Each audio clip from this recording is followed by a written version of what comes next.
का इकबाल। खबरों का आगाज करेंगे और शामिल करेंगे मुल्क भर से अहम खबरें। इलेक्शन कमीशन का वफाकी वजीर अमीन गंडापुर को ज़ाब्ता इखलाक की खिलाफ वर्जी पर जिला बदर करने का हुक्म।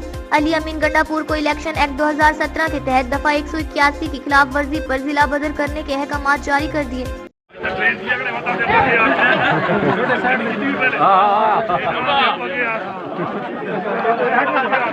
आज पहली तकरीर नहीं बात हमारी है, पहली तकरीर ट्रेनिंग की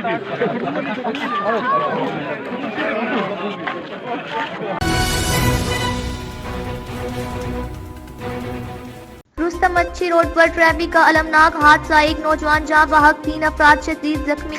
रेस्क्यू टीम जाए हादसा पर पहुंचकर जाँ बहक और जख्मियों को मर्दान मेडिकल कॉम्प्लेक्स मुंतकिल कर दिया। नज़ाइर न्यूज़ से फिलहाल इतना ही। मज़ीद खबरें जानने के लिए देखते रहिए नज़ाइर न्यूज़। इसके अलावा आप हमें YouTube और Facebook पर भी फॉलो कर सकते हैं।